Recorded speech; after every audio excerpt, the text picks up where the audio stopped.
Toby and Claire, thank you for joining us on Spectator TV. Toby, you write in your column this week about the pet abduction bill. For anyone watching who's not been following this legislation closely, can you tell us a bit about what that is? Yes, so it was originally a private member's bill, sponsored by Anna Firth in the House of Commons and now by Lord Black in the House of Lords, and it had its second reading in the House of Lords last week, and looks like it will end up on the statute books before the election. And it's a bill designed to combat apparently an epidemic of pet abduction, and amongst other things, it makes it unlawful to induce a cat to follow you down the street if you're not that cat's lawful owner. And in my column, I talk about how something like 12, 13 years ago, a cat I had, it was about 6 months old, called Trixie, went missing. And so me and my 3-year-old son at the time, Charlie, used to go out every evening looking for Trixie, and I would shout, "Trixie, Trixie," and then my 3-year-old would go, "Trixie," echoing what I was saying. But after 2 weeks or so, we found this cat, which I thought was Trixie, and my son was convinced, about half a mile from our house. And I sort of thought, well, the only way to be sure is to get its microchip read by the local vet. I got the cat from a shelter in Queen's Park, and they chip animals in shelters as a matter of course, in case they go missing again. And I'd already registered the cat with the local vet. But to be sure it was my cat, I needed to take the cat to the vet. But it was quite late at night. The vet was closed, and I didn't want to let the cat out of my sight for fear that I'd never see her again. And it had taken me 2 weeks to find her, and my son was jumping up and down with joy. And so I knocked on all the sort of nearby doors to establish that, the cat didn't belong to anyone in the neighbourhood, and it, left my phone number in case anyone reported a cat missing, and then did walk backwards down the street saying, "Here, kitty, kitty, kitty," seemingly something that's against the law under the pet abduction bill, and managed to induce the cat to follow me home, shut her up in my house, took her to the vet the following morning. Turned out it wasn't my cat.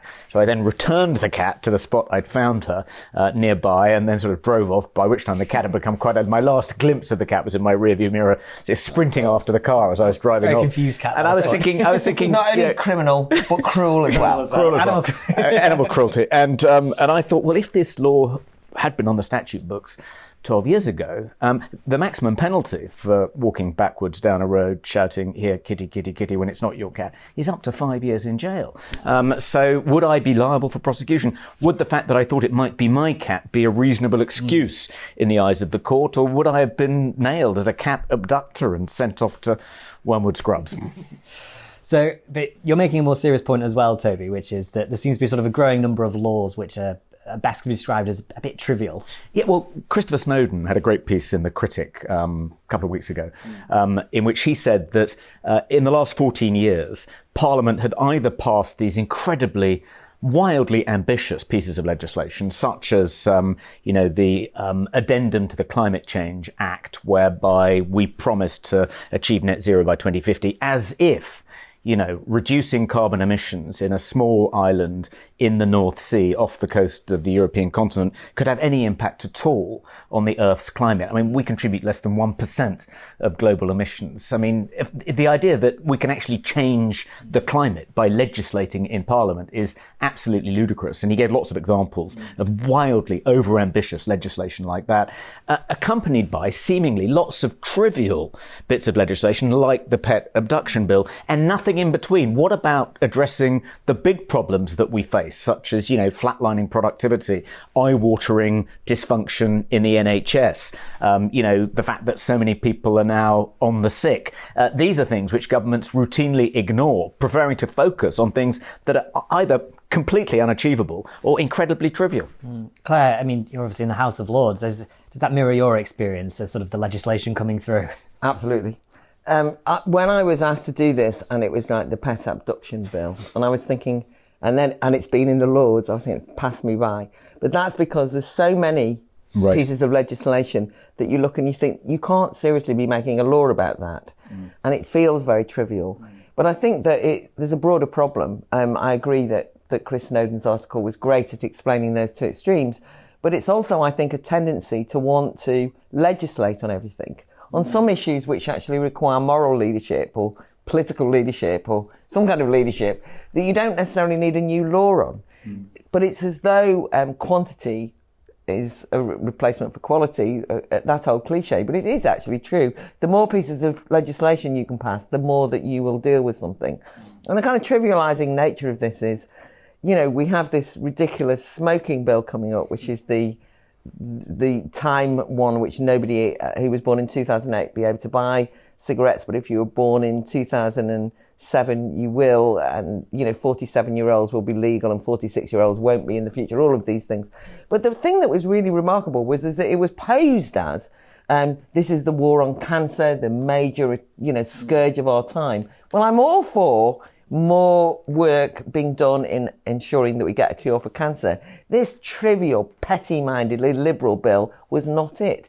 So it's an evasion tactic on the one hand, and also I think just a displacement activity for dealing with some of the big issues. And the final just little bit on this is, I think that the other thing that I've noticed is that you'll get these bills in the Lords. I mean, apart from the fact that I'm a legislator, but I'm not a lawyer, and they're huge, enormous bills. They literally throw the kitchen sink at everything. The levelling up bill, I mean, it was a nightmare. And what's more is there were hundreds of amendments to it, because it became a bill which everyone could interpret as they call it, a Christmas tree bill. So you put loads of amendments in, took months and months to get through. And I can guarantee you now, not a levelling up will occur. I mean, nothing will happen. Yeah. That's one thing. Or you get these rather thin bills and you think, great, not as much to read, I can cope with this. But actually, it's because it's a skeleton bill. And what it is that it basically gives huge and enormous powers to the government, but not necessarily the elected representatives, but to somebody else to fill in the dots. Right. So you kind of get a kind of, we are doing something, don't worry your little minds about what it is, we'll do that afterwards, just what do you reckon in general? Both approaches to legislation are very dangerous, and there's just too much law. We need to be, I wish they would get rid of laws. I could spend happy an hour if they were to review. And one of the things that was great, by the way, that was a wasted opportunity, was when we left the EU and they said, we've got all these EU laws, and now they've abandoned going through them and abandoning them. I'm not saying lock, stock and barrel. I think go through the laws and say, we don't need it anymore. Tear it up. That would actually make life a lot better for millions of people in this country. They should have a sell-by date on, shouldn't they? They should be fixed-term laws, and after 5 years or 10 years, they should be reviewed. Often, the reason for these petty prohibitions is in response to a moral panic. So, one example that Christopher Snowdon gives is the government have promised to make it illegal to consume dog meat. Right. And I think that was in response to a couple of tabloid stories about restaurants, selling dog meat. Freddie Starr eating hamsters. Yeah, and it was like, first of all, it's already illegal, but often you find, you don't need another law, you're just duplicating an existing law. But also, I mean, there was no real evidence that was a kind of nationwide epidemic that needed to be legislated against. And they did exactly the same, and this is where you get trapped. They actually brought in a piece of legislation that made it illegal to assault shopkeepers. Yeah. Now the point about it was that the sanction for assaulting a shopkeeper was exactly the same as the sanction for assaulting anybody, but they named the shopkeeper. So if you're me in your House of Lords and you want to go, what do we want this for? People go, so you want shopkeepers to be assaulted? You don't care about the health and safety of shopkeepers? There are all sorts of things like, some of the things that annoy me are things like upskirting or spiking. There's no evidence, by the way, that drinks being spiked is a major phenomenon.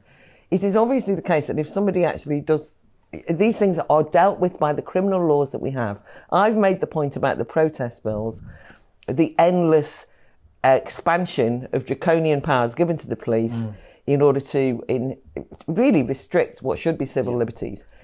I'm not the kind of person who says that no protest should ever be policed by the police. My point is, why are we making yet another piece of legislation which gives them more power when they won't use the powers they have to police the demonstrations because of other more difficult questions, which is maybe a less partisan police force, a more politicised police force, ambivalence about whether they should be policing Black Lives Matters or just stop all because that's immoral and the police kind of feel weird, or maybe cowardice in some instances. whatever the problem is, a new piece of legislation will not solve it. I think that's often what happens, and why you see so many petty prohibitions kind of making their way through Parliament, is that there's a moral panic about something like the protest marches every Saturday in our major cities by pro-Palestinian groups, and the police say, no, we haven't got enough power to deal with this, which, as you say, is complete nonsense. They have the powers if they want to use them.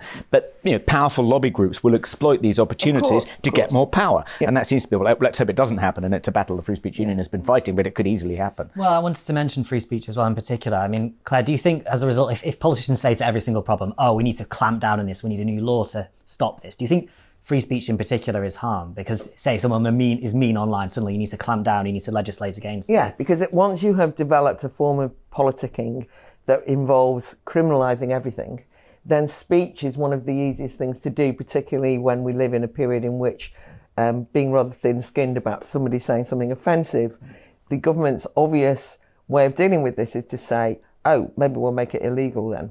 And I think we've seen the gradual erosion of the space for speech. Hate crime legislation is very dangerous in relation to free speech, because you think, and the worst thing is this confusion, hate crime, it's like you kind of think you know what it means. It's like some racist thug going out and saying, I'm going to beat you up because you're black. I mean, fine, right? But when it ends up being words and people conflating physical harm with emotional harm, if you look at the breadth of legislation that was brought in under the Online Safety Bill, which again, the headline is, we want to protect your children from looking at hardcore porn, violent or self-harm videos, or, suicide sites. We're all standing there going, what's not to like, right? I mean, okay, I get it. Then you get this absolutely ginormous piece of legislation that tries to manage every aspect of your online communication as an adult. And every time you object, by the way, they say, think of the children. You want children to be vulnerable. You read this legislation and it's based on a moral panic. Something must be done. You're chilled into not objecting to it because you don't want to be seen as a monster who wants everyone to hate each other. But actually, these are fundamental, important civil rights, civil liberties.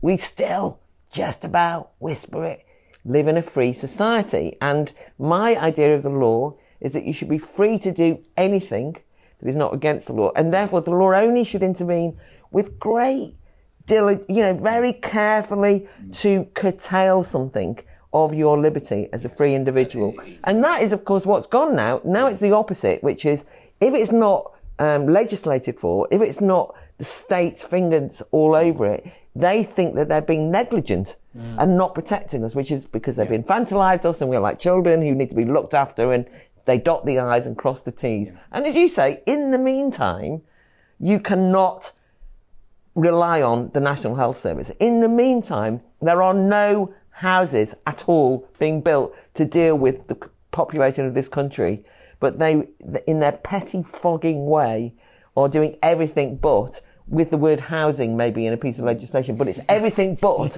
build the bloody houses. No, you're quite right. The great distinction between English common law and the Napoleonic Code was that in England, unless something is explicitly prohibited, it's permitted, whereas on the continent, it's the other way around.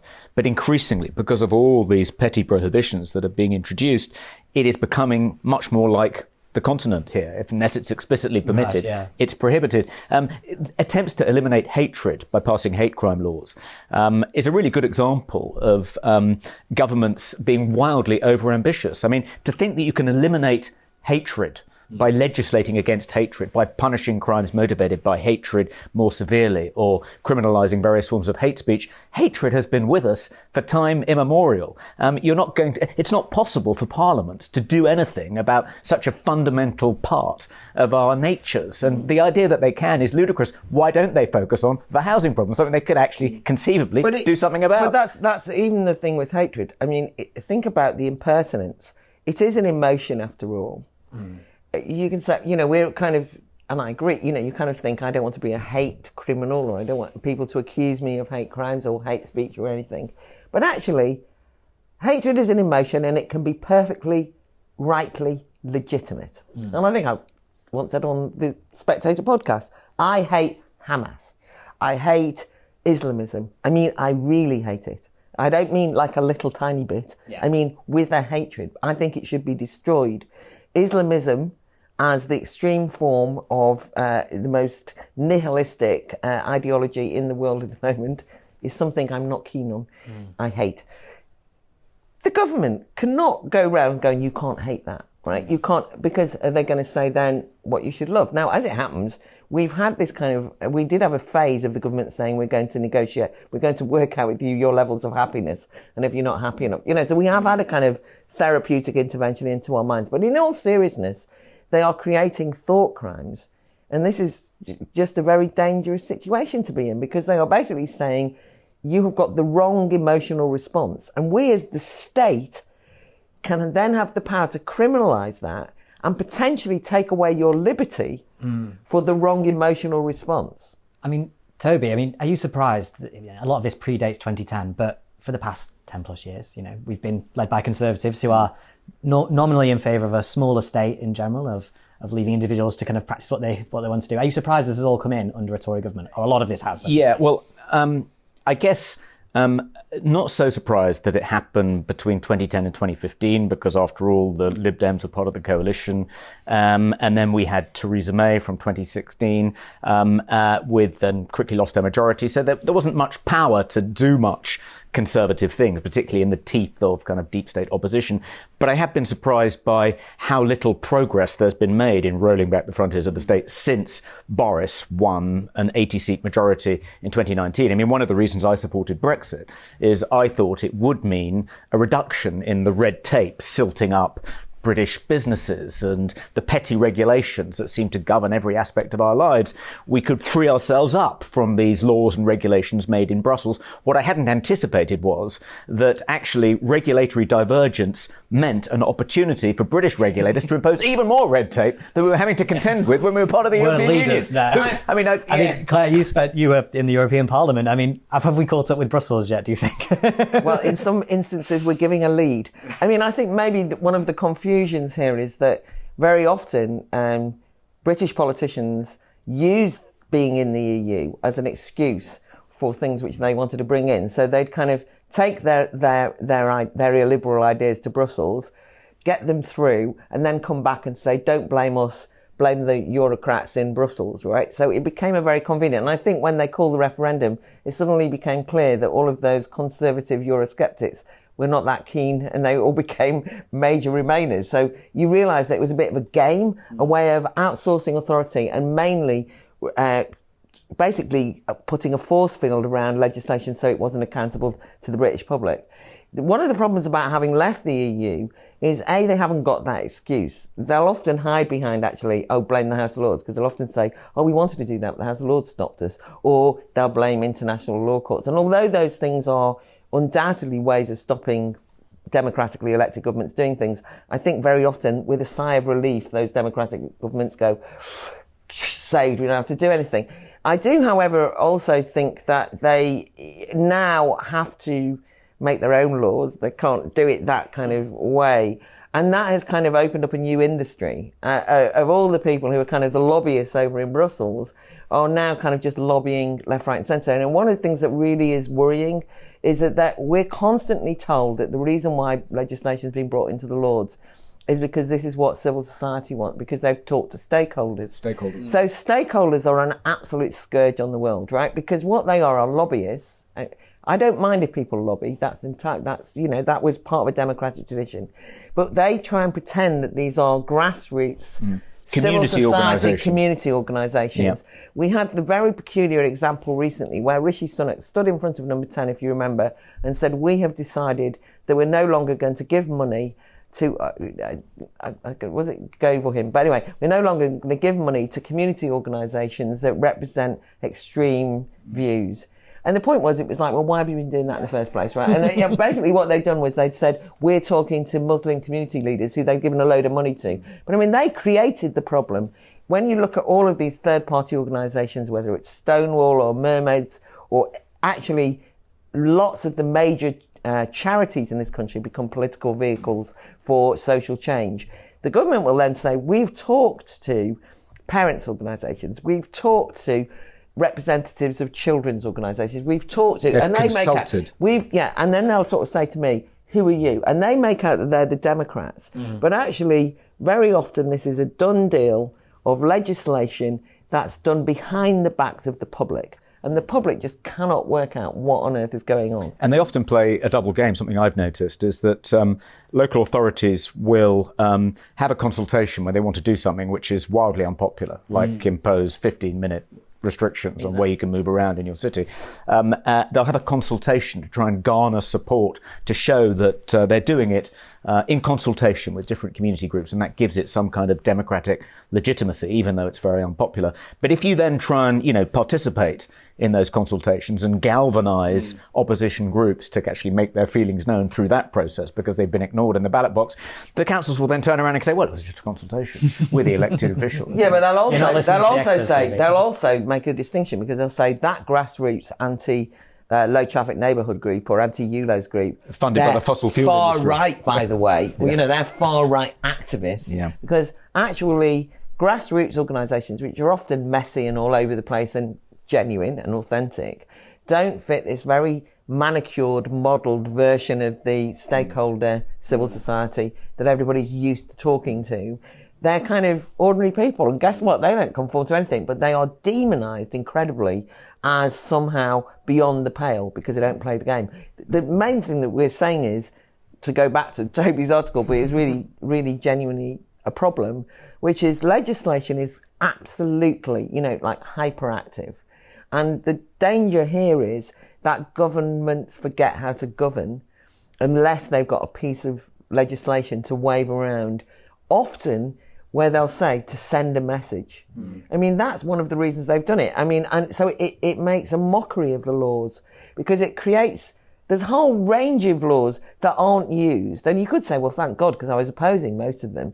But actually, that makes a mockery of lawmaking. It means that we're passing laws that are never there. They're just like some kind of virtue signalling device. And therefore, the public start going, well, what's the point? I don't trust these laws, right? Why do I take any notice of laws? I thought you passed that law. You've never used it. What's the point of that? Law should be used sparingly. That is the point, and judiciously. And it should be modest in its application. And that's even because somebody said to me when I went in the Lords, well, you're there as a legislator. That's the main reason you're there. And I was like, oh God. And I have taken the role as seriously as I can as somebody who really wants to be the director of the Academy of Ideas and do all that work. I've spent all my time reading law and it drives me mad. On the other hand, actually, I think it was a myth. Part of the role, part of what you do if you're in government or you're a legislator, ironically, is to not legislate. And sometimes it's to rule and to govern and to use your power well by not doing things, by not responding to the latest panic, to sit back and also to give a lead, because I think you've got a great opportunity to speak out and say things.